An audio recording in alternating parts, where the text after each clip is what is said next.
GS classes में आप सबका स्वागत है। आज हम डिस्कस करेंगे 2018 का जो ग्रुप डी का एग्ज़ाम हुआ था उसके प्रीवियस ईयर क्वेश्चन। हमारा क्वेश्चन होगा जो 17/9/18 का जो एग्ज़ाम हुआ था उसी दिन के क्वेश्चन आज हम डिस्कस करेंगे। तो चलते हैं अपने क्वेश्चन की तरफ। हमारा पहला क्वेश्चन है, निम्नलिखित में से मत्स्य वर्ग की विशेषता क्या नहीं है। आपसे क्वेश्चन पूछा गया है कि मत्स्य वर्ग के बारे में कौन सा कथन यानी कौन सी विशेषता इसमें नहीं है या कौन सा सही नहीं है। हमारा पहला ऑप्शन है अश्वकोलम की उपस्थिति, हड्डी उपस्थिति का अंतःकंकाल, गलफड़ों के द्वारा सांस लेना, सल का वही कंकाल। तो आपको बताना है कि मत्स्य में कौन सी विशेषता नहीं होती है। तो मत्स्य में सल का वही कंकाल होता है, सल का वही कंकाल होता है। गलफड़ों द्वारा सांस लेती है, ये भी सही है। हड्डी और उपास्थि का अंतःकंकाल होता है, ये भी सही है। और मछली में अस्यूडोकोलम की उपस्थिति नहीं होती है। तो हमारा आंसर होगा ऑप्शन नंबर ए, जो कि मछली की विशेषता नहीं है। तो चलते हैं अपने अगले क्वेश्चन पर। हमारा अगला क्वेश्चन है, कौन सा ऊतक पौधों को कठोर और दृढ़ बनाता है। आपको बताना है जो पौधे मजबूत और कठोर होते हैं वो किस ऊतक की वजह से होते हैं। हमारा ऑप्शन है स्क्लेरेकाइमा, प्रेनेकाइमा, कुलेनकाइमा, जाइलम। तो पौधे को कठोर और दृढ़ बनाता है स्क्लेरेकाइमा, यानी कि ऑप्शन नंबर ए हमारा राइट आंसर है। स्क्लेरेकाइमा सरल अस्थायी ऊतक का एक प्रकार है। इस ऊतक की कोशिकाओं में लिग्निन के जमाव के कारण अंतरः कोशिका स्थानों का अभाव होता है तथा इनकी कोशिकाओं में नाभिक और कोशिका द्रव्य का भी अभाव होता है। अतः यह कोशिकाएं जो होती हैं पौधों को दृढ़ता और कठोरता प्रदान करती है। तो हमारा राइट आंसर क्या होगा, ऑप्शन नंबर ए स्क्लेरेकाइमा। इसमें अभाव होता है, इस ऊतक में अभाव होता है किस चीज़ का, तो नाभिक और कोशिका द्रव्य का अभाव होता है। तो हमारा राइट आंसर होगा स्क्लेरेकाइमा। स्क्लेरेकाइमा की वजह से पौधे कठोर और दृढ़ रहता है। तो चलते हैं अपने अगले क्वेश्चन पर। हमारा अगला क्वेश्चन है, लेंस बनाने के लिए निम्नलिखित में से किसका उपयोग नहीं होता है। आपको बताना है जो लेंस बनाया जाता है उसमें किस चीज़ का उपयोग नहीं होता है। हमारा ऑप्शन है मिट्टी, पानी, कांच, प्लास्टिक। तो आपको बताना है कि लेंस बनाने में किस चीज़ का उपयोग नहीं किया जाता है। तो लेंस बनाने में पारदर्शक जो लेंस होता है वो पारदर्शिक होता है, तो पारदर्शी माध्यम का प्रयोग किया जाता है जिसमें प्रकाश की किरणें को अपने आप से गुजरने दे। तो कांच में प्रकाश आर पार हो जाता है, पानी में भी आर पार हो जाता है, प्लास्टिक में भी आर पार हो जाता है। और जो मिट्टी होती है इसमें प्रकाश आर पार नहीं हो पाता है। जैसे मान लीजिए मिट्टी हो गया, लोहा हो गया, लकड़ी हो गया, इसमें प्रकाश आर पार नहीं हो पाता है। अतः इन चीज़ों का लेंस में उपयोग नहीं किया जाता है। लेंस में उपयोग किया जाता है कांच, पानी, प्लास्टिक का उपयोग किया जाता है, मिट्टी का उपयोग नहीं किया जाता है। तो हमसे पूछा गया है कि लेंस बनाने में किसका उपयोग नहीं होता है, तो मिट्टी का उपयोग नहीं होता है। तो हमारा राइट आंसर होगा मिट्टी। तो चलते हैं अपने अगले क्वेश्चन पर। हमारा अगला क्वेश्चन है, परमाणु के भीतर न्यूट्रॉन द्वारा प्रोटॉन पर आरोपित बल कहलाता है। जो परमाणु के भीतर न्यूट्रॉन द्वारा प्रोटॉन पर जो बल आरोपित होता है क्या कहलाता है। हमारा ऑप्शन है नाभिकीय बल, विद्युत स्थैतिक बल, गुरुत्वाकर्षण बल, ज्वारीय बल। तो परमाणु के भीतर न्यूट्रॉन पर प्रोटॉन द्वारा आरोपित बल नाभिकीय बल कहलाता है। तो हमारा राइट आंसर होगा ऑप्शन नंबर ए नाभिकीय बल।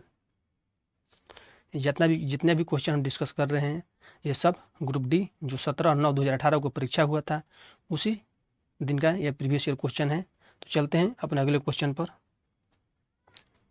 हमारा अगला क्वेश्चन है, मनुष्यों में पाए जाने वाले प्लेसेंटा ऊतक द्वारा निम्न में से कौन सा काम किया जाता है।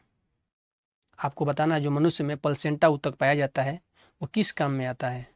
हमारा पहला ऑप्शन है भ्रूण के सहायक के रूप में कार्य करता है, भ्रूण को पोषण प्रदान करता है, भ्रूण से अपशिष्ट को बाहर निकालता है और भ्रूण को पोषण प्रदान करता है, भ्रूण से अपशिष्ट को बाहर निकालना। तो आपको बताना है इनमें से प्लेसेंटा का कार्य कौन सा है। तो प्लेसेंटा महिलाओं के गर्भाशय में स्थित होता है। जो प्लेसेंटा होता है महिलाओं के गर्भाशय में स्थित होता है, जिससे भ्रूण की पोषक थैली कहते हैं। इसे भ्रूण की पोषक थैली भी कहते हैं। प्लेसेंटा का एक सिरा गर्भनाल से और दूसरा सिरा बच्चे के नाभि से जुड़ा होता है। तो इससे जो अपशिष्ट पदार्थ होती है वो बाहर निकलती है, और जो बच्चे के नाभि से जुड़ा होता है उसी के द्वारा बच्चे को भोजन प्राप्त मिलता है, यानी कि पोषण प्रदान मिलता है। तो हमारा आंसर होगा भ्रूणों से अपशिष्ट को बाहर निकालता है और भ्रूण को पोषण प्रदान करता है। तो हमारा राइट आंसर होगा ऑप्शन नंबर सी। आपसे पूछा जाता है कि प्लेसेंटा कहाँ पाया जाता है, तो महिलाओं के गर्भाशय में। आपसे ये भी आपसे पूछ लिया जाता है कि प्लेसेंटा का एक सिरा गर्भनाल से जुड़ा होता है, तो दूसरा सिरा किससे जुड़ा रहता है। आपसे यहाँ से भी क्वेश्चन घुमा कर पूछ सकता है कि प्लेसेंटा का एक सिरा गर्भनाल से तथा दूसरा सिरा जुड़ा होता है। आपके सामने ऑप्शन रहता है बच्चों की नाभि, तो हमारा राइट आंसर हो जाएगा बच्चों की नाभि से। तो दूसरा सिरा बच्चों के नाभि से और पहला सिरा जुड़ा होता है गर्भनाल से। तो हमारा right answer option number C. जो प्लेसेंटा होता है भ्रूण से अपशिष्ट को बाहर निकालता है और भ्रूण को पोषण प्रदान करता है। हमारा अगला क्वेश्चन है, वर्ष 1931 में भारत की नई राजधानी के रूप में नई दिल्ली का उद्घाटन करने वाले वायसराय का नाम क्या था। जो 1931 में भारत की नई राजधानी नई दिल्ली का उद्घाटन करने वाले वायसराय का नाम बताना है। हमारा ऑप्शन है Lord Curzon, Lord Wellesley, Lord Irwin और लॉर्ड कॉर्नवालिस। आपको बताना है कि 1931 में गवर्नर कौन था जिसने दिल्ली को उद्घाटन किया था। हमारा आंसर होगा इरविन, लॉर्ड इरविन, जो 1926 से लेकर 1931 तक था। इसी के समय में 1928 में साइमन कमीशन भारत आया था, और 13 मार्च 1931 को आपसे छोटा भी डेट पूछ लिया जाता है कि 13 मार्च, याद रखिएगा 13 मार्च 1931 को दिल्ली राजधानी का उद्घाटन किया गया था। उस समय लॉर्ड इरविन थे, और इरविन के समय में ही 1928 में साइमन कमीशन भी भारत में आया था। तो चलते हैं अपने अगले क्वेश्चन पर। हमारा आंसर होगा ऑप्शन नंबर सी, इरविन। तो चलते हैं अपने अगले क्वेश्चन पर। हमारा अगला क्वेश्चन है, एक व्यक्ति 2 सेकंड में 1000 जूल का काम करता है, तो उसके द्वारा खर्च की गई ऊर्जा क्या होगी, मतलब क्या थी। तो आपको बताना है। तो शक्ति बराबर होता है कार्य बटा में समय। शक्ति बराबर में होता है कार्य बटा में समय, यानी कि P बराबर कार्य का मात्रक होता है जूल, और समय को इससे सूचित करते हैं। तो आपको यहाँ पर रख देना है। तो P बराबर होगा J का मान दिया है, जूल का कार्य का मान दिया 1000, और समय दिया है 2 सेकेंड। यहाँ से काटेंगे 500, हमारा 500 वाट आंसर हो जाएगा ऑप्शन नंबर सी। यहाँ पर आपको शक्ति का फॉर्मूला याद करना पड़ेगा। तो P बराबर J बटा में S होता है, यानी कि पावर शक्ति, और कार्य का मात्रक जूल होता है, और समय को इससे सूचित करते हैं सेकेंड। हमारा राइट आंसर 500 होगा, 500 वाट, यानी कि ऑप्शन नंबर सी हमारा राइट आंसर है। तो चलते हैं अपने अगले क्वेश्चन पर। हमारा अगला क्वेश्चन है, कॉन्स्टेंटन किन धातुओं को मिश्रित करके बनाया जाता है। कॉन्स्टेंटन जो है वो एक मिश्र धातु है। आपको बताना है वो किन किन धातुओं से मिलकर बनता है। तो कॉन्स्टेंटन कॉपर और निकेल से मिलकर बनता है। इसमें कॉपर होता है 55%, कॉपर होता है 55%, और निकेल होता है 45%। निकेल होता है 45%। तो हमारा आंसर होगा ऑप्शन नंबर ए, कॉपर और निकेल। तो चलते हैं अपने अगले क्वेश्चन पर। हमारा अगला क्वेश्चन है, चंद्रमा पर किसी वस्तु का भार पृथ्वी पर उस वस्तु के भार का कितना होता है। हमारा ऑप्शन है 1/6, 1/5, 1/2, मतलब चौथा ऑप्शन है बराबर, यानी कि परिवर्तन कोई भी नहीं होता है। तो चंद्रमा पर किसी वस्तु के भार पृथ्वी के वस्तु के भार का 1/6 होता है। तो हमारा आंसर होगा ऑप्शन नंबर ए। आप सबको पता है कि 1/6 होता है। तो चलते हैं अपने अगले क्वेश्चन पर।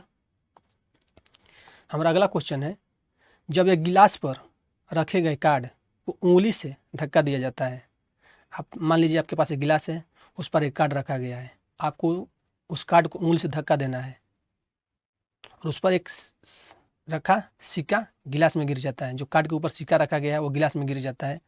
तो इस कथन में किस नियम को व्याख्यात करता है?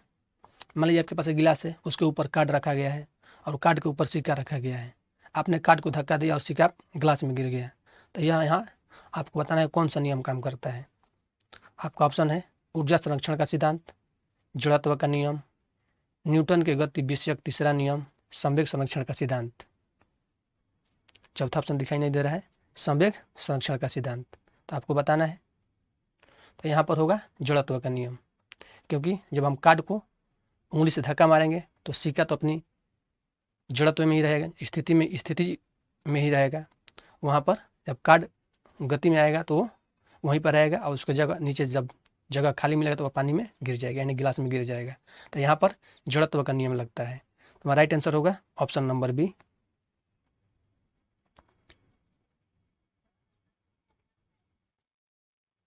ऑप्शन नंबर बी हमारा राइट आंसर होगा, यहाँ पर जड़त्व का नियम लगता है। तो चलते हैं अपने अगले क्वेश्चन पर।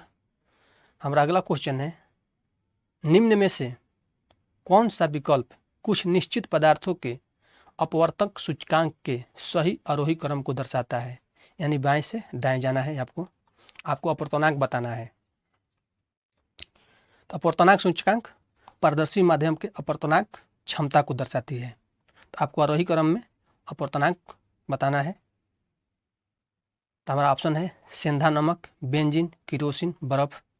किरोसिन, बर्फ, बेंजीन, सेंधा नमक, यानी कि चारों ऑप्शन चारों में सेम ही लिखा गया है, आपको आरोही क्रम में सजाना है बाएं से दाएं। तो आपको बता दूं, जो बर्फ का होता है अपवर्तनांक 1.31 होता है, ये होता है बर्फ का, ये बर्फ का क्वथनांक है, अपवर्तनांक है। और जो केरोसिन का होता है 1.44 होता है, केरोसिन का 1.44 होता है। और बेंजीन का होता है 1.5, यानी बेंजीन का होता है 1.5। और हमारा चौथा बच रहा है सेंधा नमक। तो सेंधा नमक का होता है 1.54, सेंधा नमक का होता है 1.54। तो आपको आरोही क्रम में सजा देना है, यानी कि बढ़ते क्रम में सजा देना है। तो पहले कौन सा होगा? पहले बर्फ होगा, उसके बाद केरोसिन होगा, उसके बाद बेंजीन होगा, उसके बाद सेंधा नमक होगा। यानी कि ऑप्शन नंबर डी हमारा राइट मिल रहा है, यानी कि जो डी है वो बिल्कुल सही हमारा आंसर है। यहाँ पर अपवर्तनांक से जाना है, तो बर्फ का अपवर्तनांक होता है 1.31 और केरोसिन का होता है 1.44 और बेंजीन का होता है 1.5 और सेंधा नमक का होता है 1.45। तो हमारा राइट आंसर होगा ऑप्शन नंबर डी। तो चलते हैं अपने अगले क्वेश्चन पर।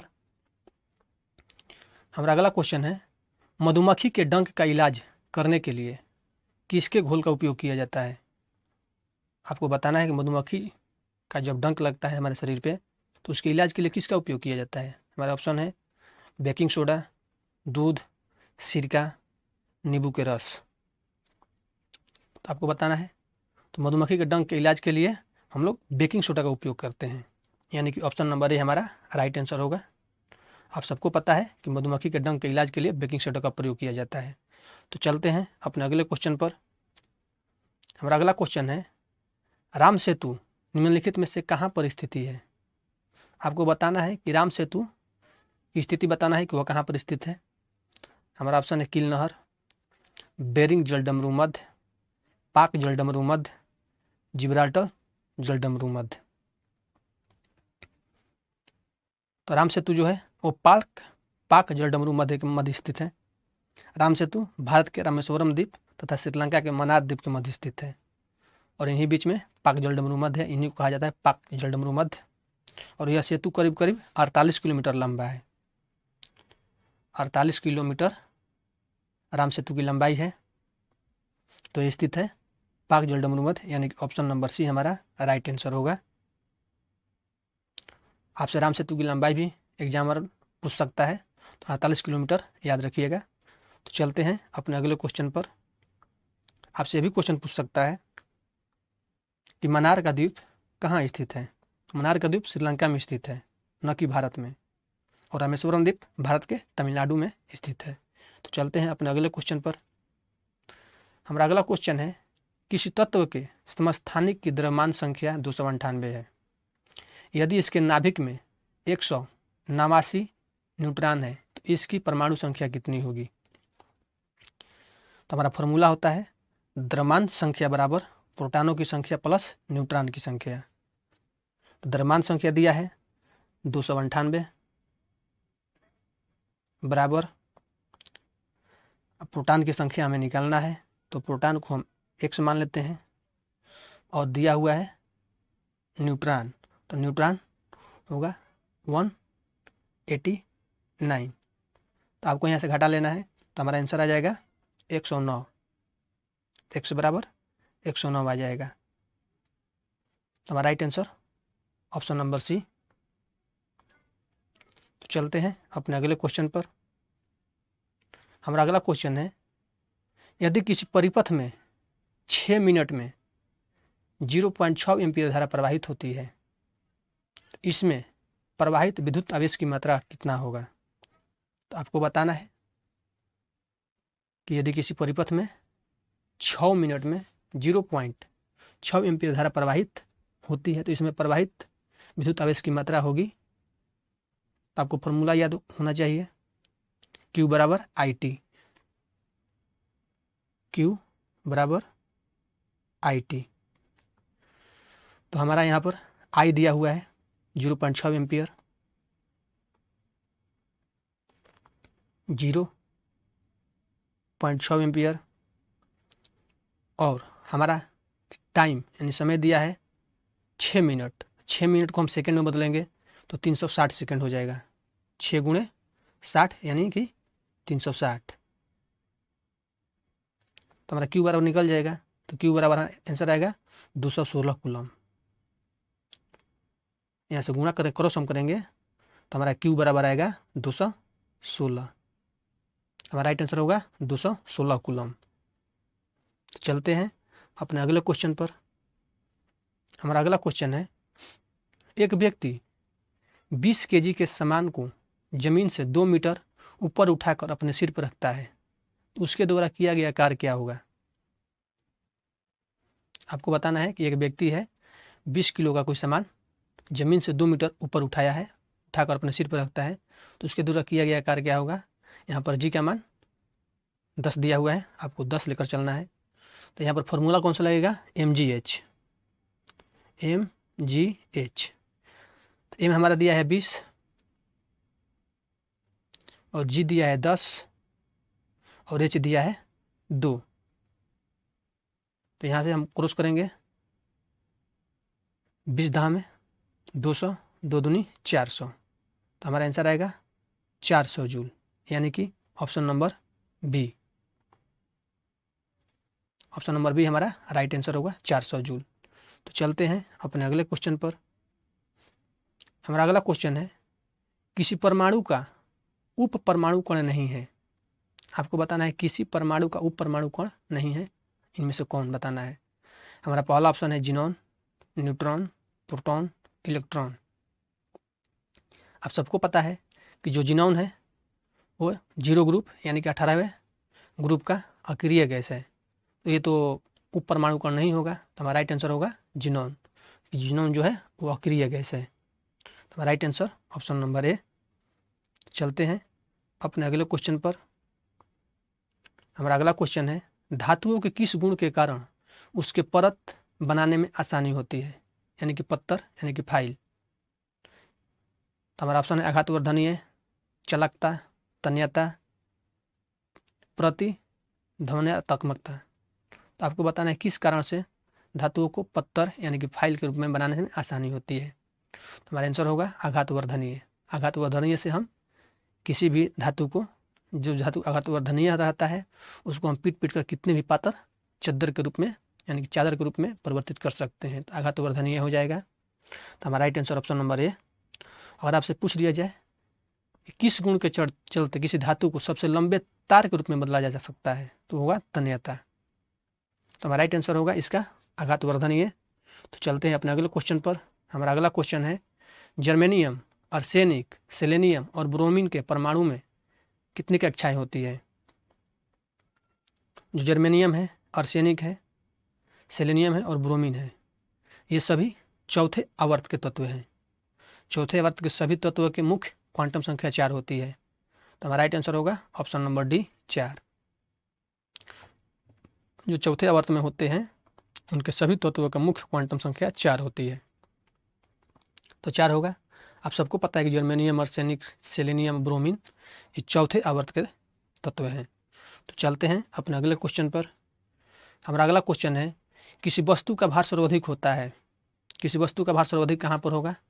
हमारा ऑप्शन है ध्रुव पर, भूमध्य रेखा पर, उष्णकटिबंधों पर, उष्ण कटिबंधों पर, उपोष्ण कटिबंधों पर। तो किसी वस्तु का सर्वाधिक भार होता है ध्रुव पर और न्यूनतम भार होता है भूमध्य रेखा पर। तो हमसे पूछा गया सर्वाधिक भार, तो हमारा आंसर होगा ऑप्शन नंबर ए, ध्रुव पर। तो चलते हैं अपने अगले क्वेश्चन पर। हमारा अगला क्वेश्चन है, रक्त में शर्करा के स्तर में वृद्धि का पता किसकी कोशिकाओं द्वारा चलता है? रक्त में शर्करा के स्तर में वृद्धि का पता किसके कोशिकाओं द्वारा चलता है? हमारा ऑप्शन है गुर्दा, अग्नाशय, पित्ताशय, यकृत। तो रक्त में शर्करा का पता अग्नाशय द्वारा चलता है। अग्नाशय में लैंगरहैंस द्वीप जो कोशिका होती है उसी से पता चलता है हमारे रक्त में शर्करा का वृद्धि। तो हमारा राइट आंसर होगा ऑप्शन नंबर बी। तो चलते हैं अपने अगले क्वेश्चन पर। मछलियों के हृदय के कितने कक्ष होते हैं? हमारा ऑप्शन है 3, 2, 1, 4। तो मछलियों के हृदय 2 कक्ष होते हैं, एक अलिंद और एक निलय होता है। तो हमारा राइट आंसर होगा ऑप्शन नंबर बी, 2। तो चलते हैं अपने अगले क्वेश्चन पर। हमारा अगला क्वेश्चन है, उस लवण का पीएच मान, उस लवण का उदाहरण निम्न से कौन सा है जिसके जलीय विलयन का पीएच मान 7 से कम होता है? इनमें से बताना है कि 7 से कम किसका पीएच मान होता है। Sodium chloride, sodium carbonate, sodium bicarbonate, ammonium chloride. जो सोडियम क्लोराइड है यह क्षार है, 7 से कम होगा नहीं। सोडियम कार्बोनेट ये भी क्षार है, और सोडियम बाइकार्बोनेट जो कि ये भी क्षार के रूप में ही उपयोग होता है। और अमोनियम क्लोराइड ये हमारा, इसका पीएच मान 7 से कम होता है। तो इसका पीएच मान कितना होता है? 6.4 होता है। इसका पीएच मान 6.4 होता है। तो हमारा राइट आंसर होगा अमोनियम क्लोराइड, जिसका पीएच मान सबसे कम होता है इन चारों ऑप्शन में से। तो हमारा राइट आंसर होगा ऑप्शन नंबर डी।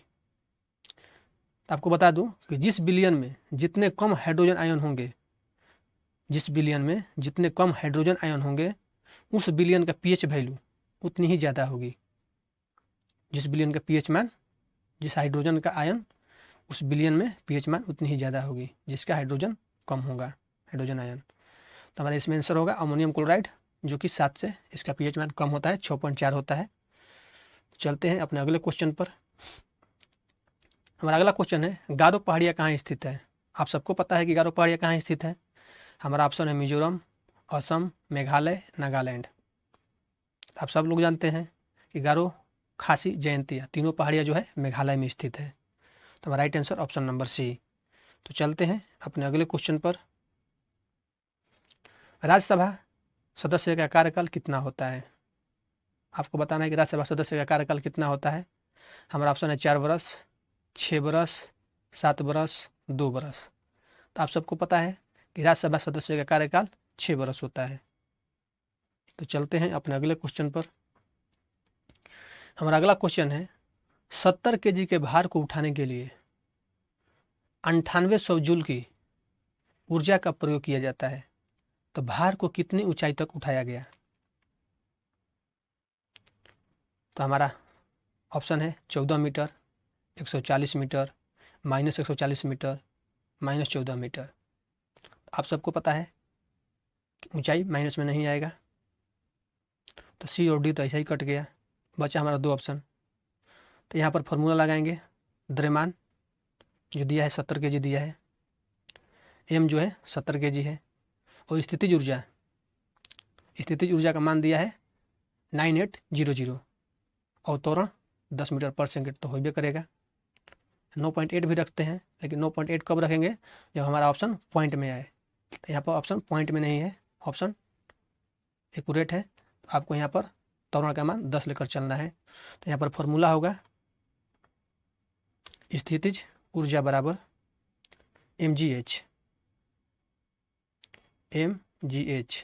तो m दिया हुआ है 70 और g दिया हुआ है 10 और h निकालना है, और स्थितिज ऊर्जा दिया है 9800 जूल, 9800 जूल। तो यहाँ से 0 2 0 है, 2 0 काट दिए, अब बचा हमारा 7 से 98 में, 98 को कटाएंगे तो 14 मत में कट जाएगा, तो h के मान 14 आ जाएगा। तो हमारा आंसर होगा 14 मीटर। 14 7 98 कट जाएगा, तो हमारा आ जाएगा 14। तो हमारा right answer option number A 14 metre. तो चलते हैं अपने अगले क्वेश्चन पर। हमारा अगला क्वेश्चन है अधिक अंतरकोशीय प्रसार के लिए किसकी कोशिकाएं विरल रूप में संचरित होती है। हमारा ऑप्शन है फ्लोएम, स्क्लेरेनकाइमा, कोलिनकाइमा, प्रेनकाइमा। तो अधिक अंतरकोशीय प्रसार के लिए प्रेनकाइमा कोशिकाएं विरल रूप में संचरित होती है। तो हमारा राइट आंसर होगा ऑप्शन नंबर डी। आपको बता दूं कि कोशिकाओं के कुछ परतें ऊतक के आंतरिक पैकिंग का निर्माण करती है, जिन्हें प्रेनेकाइमा ऊतक कहते हैं, जो कि अस्थायी ऊतक का एक प्रकार है। जो प्रेनेकाइमा ऊतक में अधिक अंतरकोशीय प्रसार के लिए उसकी कोशिकाएं विरल रूप में संचरित होती है। जो प्रेनेकाइमा है, इसके ऊतक में अधिक अंतरकोशीय प्रसार के लिए उसकी कोशिकाएं विरल रूप में संचरित होती है। जो प्रेनेकाइमा की कोशिकाएं होती है, उन कोशिकाओं के मध्य हवा की बड़ी बड़ी गुहिकाएं होती है, जो पौधों को तैरने के लिए उत्प्लावन बल प्रदान करती है। और जो उत्प्लावन बल प्रदान करती है वो कौन सा ऊतक होता है, तो वो होता है एरेनेकाइमा। तो हमारा क्वेश्चन है कि विरल रूप में संचरित होती है अधिक अंतरकोशीय प्रसार के लिए, तो वो होगी प्रेनेकाइमा कोशिकाएं। हमारा right answer option number D होगा। और आपसे यहाँ से क्वेश्चन ये भी पूछ सकता है कि पौधों को तैरने के लिए उत्प्लावन बल प्रदान करते हैं उस गुहिकाओं को क्या कहते हैं, तो एरेनेकाइमा। तो हमारा राइट आंसर होगा, इस क्वेश्चन का आंसर प्रेनेकाइमा होगा। तो चलते हैं अपने अगले क्वेश्चन पर। हमारा अगला क्वेश्चन है 556 गोल हरे और सिकुड़े पीले बीजों की हाइब्रिड क्रॉस में बीज गोल और पीले होते हैं। आपको बताना है क्रॉस में कितने बीज गोले और पीले होते हैं। तो आपको यहाँ पर एक होता है जीनोटाइप, एक होता है फिनोटाइप। तो जीनोटाइप जो होता है वो होता है 1:3:1, और फिनोटाइप होता है 9:3:3:1। तो यहाँ पर आपको ये वाला रेशियो मिलाना है। तो हमको 16 बराबर निकालना है, 16 बराबर हो जाएगा 315, यानी कि ऑप्शन नंबर डी, और 1 बराबर 32 हो जाएगा। इसमें हमारा आंसर होगा ऑप्शन नंबर डी। तो चलते हैं अपने अगले क्वेश्चन पर। हमारा अगला क्वेश्चन है नीचे दी गई किस परमाणु संख्या वाले तत्व के रासायनिक गुण मैग्नीशियम के समान होते हैं। आपको बताना है कि किसका रासायनिक गुण मैग्नीशियम के समान होता है। हमारा ऑप्शन में दिया है 19, 13, 11, 4। तो आपको बताना है कि किस परमाणु संख्या वाले तत्व के रासायनिक गुण मैग्नीशियम के समान होते हैं। तो होता है 4, यानी कि option number D. Option number D हमारा राइट आंसर होगा। तो चलते हैं अपने अगले क्वेश्चन पर। सॉरी, नहीं, चार्ट सही है। मैग्नीशियम का इलेक्ट्रॉन की विन्यास, जो मैग्नीशियम है इसका इलेक्ट्रॉन की विन्यास 2, 8, 2 होता है, और बेरिलियम का आपको पता है बेरिलियम का 2 और 2 होता है। तो मैग्नीशियम के समान बेरिलियम होगा, क्योंकि एक अच्छा पूर्ण हो गया, ये भी पूर्ण हो गया, तो लास्ट में इसकी संयोजकता 2 है, इसकी संयोजकता 2 है, तो इसके बराबर बराबर हो गया। तो हमारा right answer option number D होगा। तो चलते हैं अपने अगले क्वेश्चन पर। हमारा अगला क्वेश्चन है, निम्नलिखित में से किस राजा ने कोणार्क के सूर्य मंदिर का निर्माण करवाया था? आपको बताना है किस राजा ने कोणार्क के सूर्य मंदिर का निर्माण करवाया था। हमारा ऑप्शन है नरसिंहदेव प्रथम, वक्रदेव, महामेघवाहन, कुदेप श्री। तो जो कोणार्क का सूर्य मंदिर है वो नरसिंहदेव प्रथम ने बनवाया था। कोणार्क का सूर्य मंदिर उड़ीसा राज्य में स्थित है। यह गंग वंश के महान शासक राजा नरसिंहदेव प्रथम ने सूर्य मंदिर का निर्माण करवाया था, और इस मंदिर को बनाने में करीब करीब 12 साल लगा था, जो कि 1243 से लेकर 1255 तक 1243 से लेकर 1255 तक समय लगा था कोणार्क सूर्य मंदिर को बनवाने में। तो हमारा राइट आंसर ऑप्शन नंबर ए होगा, नरसिंहदेव प्रथम, जो कि गंग वंश के शासक थे। तो चलते हैं अपने अगले क्वेश्चन पर। हमारा अगला क्वेश्चन है, 25 ग्राम में सल्फ्यूरिक अम्ल के कितने मोल होते हैं? आपको बताना है कि 25 ग्राम में सल्फ्यूरिक अम्ल के कितने मोल होते हैं। तो सल्फ्यूरिक अम्ल का फॉर्मूला होता है H2SO4। H यहाँ पर 2 दिया है, तो 2 गुणे 1 करेंगे, और S सल्फर यानी 16 दूनी 32 प्लस 32 करेंगे, प्लस ऑक्सीजन दिया है, तो ऑक्सीजन होता है 8, और इसका परमाणु क्रमांक 8 होता है, और परमाणु द्रव्यमान 16, तो 16 गुणे 4 करेंगे, तो हमारा आ जाएगा 32, 16 चौके 64, 64 32, 96, 96 2 98, 98 AMU आ जाएगा। तो आपको यहाँ पर मोल की संख्या निकालना है, तो मोल का संख्या बराबर होता है पदार्थ के भार ग्राम में और पदार्थ का अणु भार। तो पदार्थ का ग्राम में भार दिया है 25 दिया हुआ है, यहाँ पर लिख देते हैं 25 दिया हुआ है, और हमारा पदार्थ का जो अणु भार है वो 98 है। तो 98 है, यहाँ से भागा देंगे तो पॉइंट में कटेगा 225, यानी 225 पॉइंट में 255 होगा, पॉइंट में 255, यानी ऑप्शन नंबर डी हमारा राइट आंसर होगा। तो चलते हैं अपने अगले क्वेश्चन पर। परमाणु के भीतर न्यूट्रॉन द्वारा प्रोटॉन पर आरोपित बल कहलाता है। आपको बताना है, हमारा ऑप्शन है ज्वारीय बल, नाभिकीय बल, गुरुत्वाकर्षण बल, विद्युत स्थितिक बल। आपको बताना है कि परमाणु के भीतर न्यूट्रॉन द्वारा प्रोटॉन पर आरोपित बल कहलाता है। तो परमाणु के भीतर न्यूट्रॉन पर आरोपित बल नाभिकीय बल कहलाता है। तो हमारा राइट आंसर होगा ऑप्शन नंबर बी। तो चलते हैं अपने अगले क्वेश्चन पर। ऑक्सीजन के सापेक्ष क्लोरीन की संयोजकता आपको बताना है, ऑक्सीजन के सापेक्ष क्लोरीन की संयोजकता कितनी होती है। तो क्लोरीन की परमाणु संख्या 17 होती है, जो क्लोरीन होती है उसकी परमाणु संख्या 17 होती है। इसका इलेक्ट्रॉनिक विन्यास क्या होगा, 2 8 7, और इसमें संयोजी इलेक्ट्रॉन 7 है, जो 7 है इसका संयोजी इलेक्ट्रॉन है, और यह बाहरी सेल में ऑक्टेन को पूरा करने के लिए 1 इलेक्ट्रॉन की आवश्यकता है। अतः ऑक्सीजन के सापेक्ष क्लोरीन संयोजकता 7 होगी।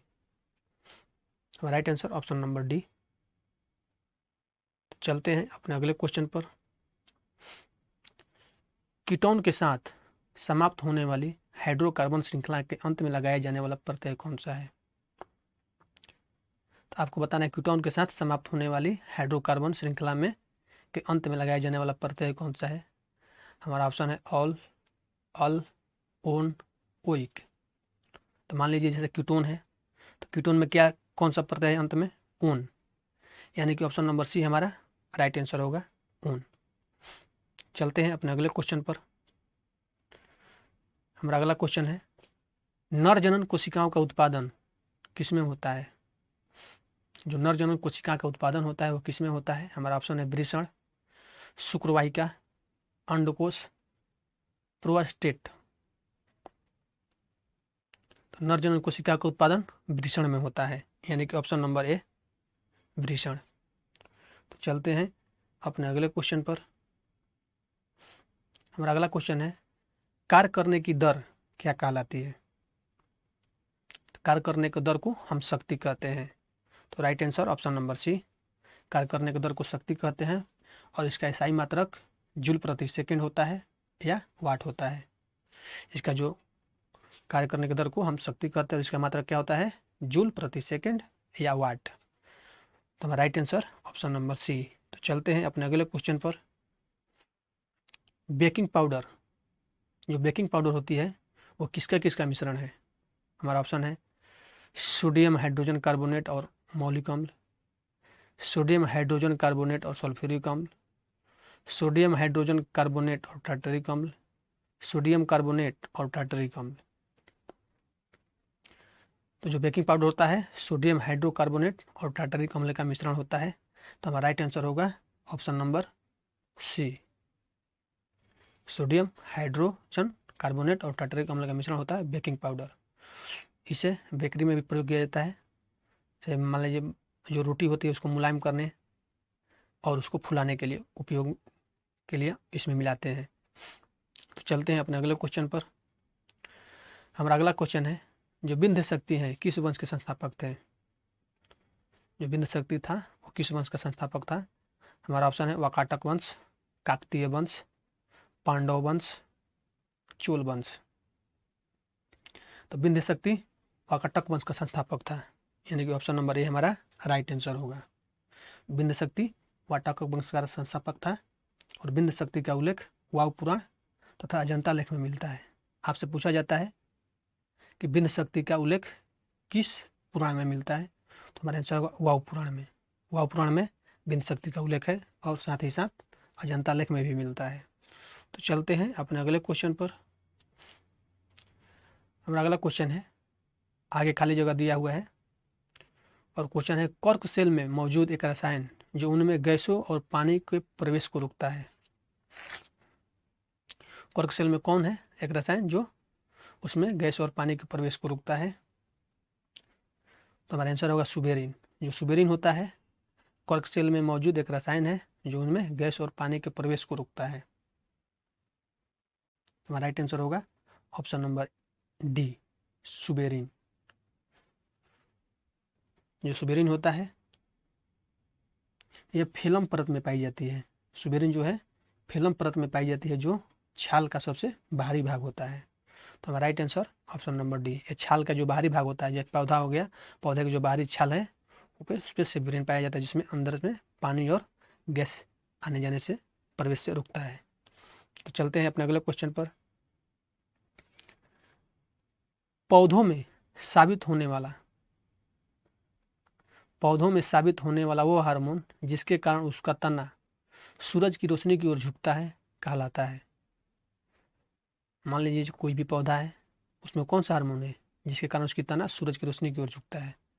हमारा ऑप्शन है gibberellin, cytokinin, ascorbic acid, auxin.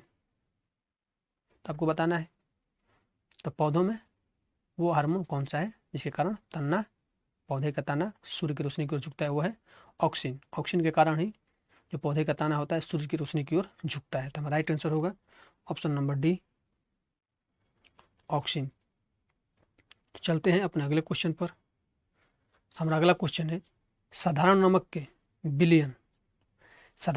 विलयन के निर्माण के लिए सोडियम हाइड्रोक्साइड के साथ अभिक्रिया करता है। आपको पता है साधारण नमक के विलयन के निर्माण के लिए सोडियम हाइड्रोक्साइड के साथ कौन अभिक्रिया करता है? हमारा ऑप्शन है सोडियम क्लोराइड विलयन, ऑक्सीजन गैस, हाइड्रोक्लोरिक अम्ल, और हमारा चौथा ऑप्शन है कार्बन डाइऑक्साइड गैस। एक जो स्टेटस था खूब चर्चा में था पानी पानी वाला, तो वही यहाँ पर होगा हाइड्रोक्लोरिक अम्ल। सोडियम हाइड्रोक्साइड हाइड्रोक्लोरिक अम्ल के साथ अभिक्रिया करता है। तो हमारा राइट आंसर होगा option number C, sodium chloride. तो चलते हैं अपने अगले क्वेश्चन पर। हमारा अगला क्वेश्चन है, किसी विस्फोट के कारण समुद्र के तल पर बनने वाली लहरें होती है। मान लीजिए समुद्र में कोई विस्फोट हुआ, जो उसके तल पर लहर बनेगी वो कैसी लहर होगी? हमारा ऑप्शन है अनुप्रस्थ, अनुदैर्घ्य, अनुदैर्घ्य और अनुप्रस्थ दोनों स्थिर। तो जो विस्फोट होगा उसके कारण समुद्र के तल पर जो लहर उठेगी वो होगी अनुदैर्घ्य, यानी कि ऑप्शन नंबर बी हमारा राइट आंसर होगा, अनुदैर्घ्य होगा। तो चलते हैं अपने अगले क्वेश्चन पर। हमारा अगला क्वेश्चन है, परमाणु क्रमांक 57 वाला तत्व संबंध रखता है। जो परमाणु क्रमांक 57 होता है वो तत्व किस ब्लॉक से संबंधित है? पी ब्लॉक से, डी ब्लॉक से, एस ब्लॉक से, एफ ब्लॉक से। तो 57 वाला तत्व है वो डी ब्लॉक से संबंधित है। तो हमारा राइट आंसर होगा ऑप्शन नंबर बी। चलते हैं अपने अगले क्वेश्चन पर। हमारा अगला क्वेश्चन है, कार्य शून्य होने की स्थिति में विस्थापन और लगाए जाने वाले बल के बीच का कोण क्या होगा? हमारा ऑप्शन है 45 डिग्री, 120 डिग्री, 90 डिग्री, 0 डिग्री। तो आपको एक फॉर्मूला याद करना होगा, W बराबर F into D cos theta बराबर, यहाँ पर शून्य है कार, बराबर शून्य हो जाएगा। F बराबर नहीं है शून्य के, तो कॉस थीटा बराबर 0, यानी कॉस थीटा बराबर 90 आ जाएगा। तो थीटा बराबर 90 डिग्री। तो हमारा राइट आंसर क्या होगा? 90 डिग्री। जो 90 डिग्री पर होगा उस कार्य की स्थिति शून्य होगी। चलते हैं अपने अगले क्वेश्चन पर। हमारा अगला क्वेश्चन है, किसी माध्यम में एक कण 2.5 सेकंड में 40 कंपन पूर्ण करता है, तो तरंग की आवृत्ति क्या होगी? आपको बताना है, तरंग की आवृत्ति निकालना है। आपके सामने समय दिया है और कंपन भी दिया है। तो तरंग की आवृत्ति क्या होती है? तरंग की आवृत्ति को हम n से सूचित करते हैं। तो n बराबर होगा I बराबर t।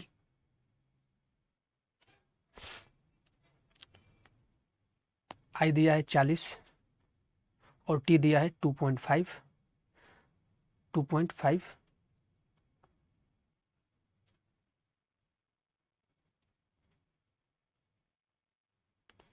2.5 दिया है, यहाँ से हम कटाएंगे तो 16 4 20, यानी 16 मिनट में कट जाएगा। तो हमारा आंसर होगा 16 हर्ट्ज। 16 मिनट में कट जाएगा तो 16 हर्ट्ज होगा, यानी कि ऑप्शन नंबर ए हमारा राइट आंसर होगा। तो चलते हैं अपने अगले क्वेश्चन पर।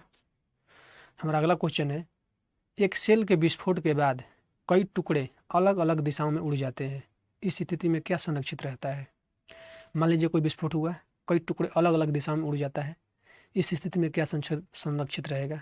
हमारा ऑप्शन है स्थितिज ऊर्जा, बल, कार्य, संवेग। तो आप सबको पता है कि जब विस्फोट होता है तो अलग अलग दिशाओं में कई टुकड़े उड़ते हैं, उसमें संरक्षित क्या रहता है? तो उसमें का जो संवेग होता है वो संरक्षित रहता है। तो हमारा राइट आंसर होगा ऑप्शन नंबर डी, संवेग संरक्षित रहेगा। तो चलते हैं अपने अगले क्वेश्चन पर।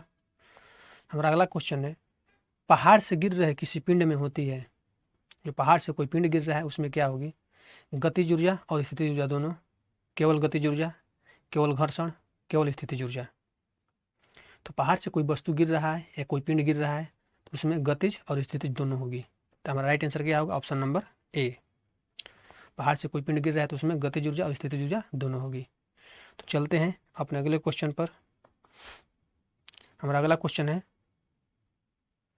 निम्नलिखित में से कौन सी नदी तिब्बत से होकर बहती है और वहां यारलंग तंगस्पो नदी के रूप में जानी जाती है? हमारा ऑप्शन है ब्रह्मपुत्र, सतलज, गंगा, ब्यास। तो यहाँ पर हमारा आंसर होगा ब्रह्मपुत्रा नदी जो है वो तिब्बत से होकर बहती है, वहाँ पर तिब्बत में यारलंग तंगसो नदी के नाम से जानी जाती है। तो हमारा राइट आंसर ऑप्शन नंबर ए होगा, ब्रह्मपुत्रा नदी। चलते हैं अपने अगले क्वेश्चन पर। आज का क्वेश्चन हमारा आज पे यही समाप्त हुआ। कल हम फिर previous year question group D का डिस्कस करेंगे। आज के लिए इतना ही। अगर आप हमारे चैनल पर पहली बार आए हैं तो आप हमारे चैनल को सब्सक्राइब करें,